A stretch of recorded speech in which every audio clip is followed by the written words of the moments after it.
Thought some of you guys might find this interesting. I come into work Monday morning, and this is what I come into. Apparently somebody had overloaded this trailer, and it had a bunch of rolls of material that were laid horizontal, and it was loaded front to back, top to bottom, with about 72,000 pounds. Now these trailers won't hold but like 56 maximum, or that's what they're rated for. Anyway, it split the frame. As you can see, there's only like a 1/4 inch thick frame rail here, because on these box trailers, the top edge up here and the bottom down there are both considered the frame, and the walls kind of make it like something similar to an I-beam support. So if you have a failure up there on the top aluminum rail up there, you've lost half the frame. And whenever it fails up there, it'll just split right down the side. Anyway, like I said, this happened Saturday while I was off, and they had to get a big boom truck out here to raise up the center of the trailer and put a second set of dollies underneath it to support the middle where the spine of this thing broke. And let's walk around to the other side. That's one of our switcher trucks right here. I'm one of the switcher operators here at work. And here's the other side of it. But yeah, this is what happens when you don't train people how to load trailers, or how much weight these trailers can handle, or you just really don't pay attention. Also, when this happened, the tandems were slid all the way back, which puts a lot of strain in the middle of these trailers.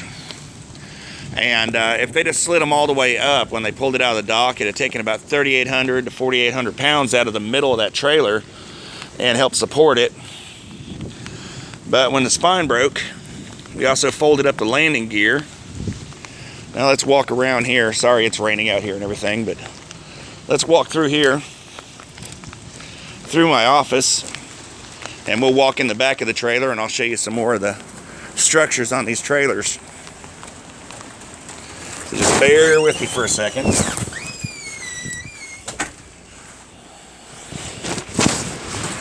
Here we go. Yeah, I think the roof leaks just a little bit. But yeah, this trailer's pretty much trash. It's not rebuildable. But as you can see up here too, you see the break in the upper frame support, and I'm calling that a frame because, again, that's part of the strength and structure of these trailers. They're kind of built like the old covered bridges, and if the roof or the floor fails on a covered bridge, the whole thing collapses. And as you can see, here's the damage here. It's split the roof pretty badly.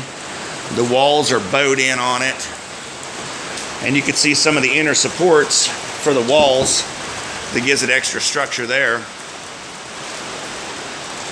But and my theory on this was, it wasn't just the weight in here, it was the rolls themselves, the way they were stacked in. They were pushing out on the walls, and whenever you have that flat wall and you bow that wall out, it loses structural integrity.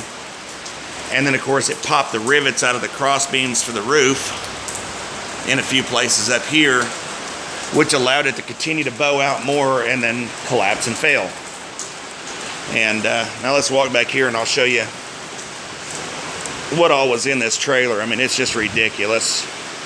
But they figured up the weight of these rolls, and it's right at 72,000 pounds that they had sitting in that trailer.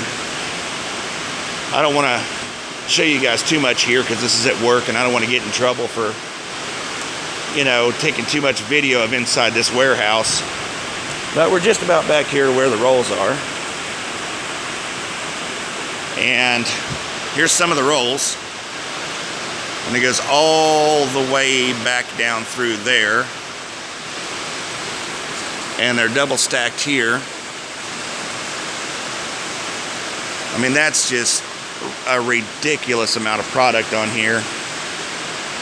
But some of these rolls are 1,500 pounds, and some of them are 2,300 pounds apiece.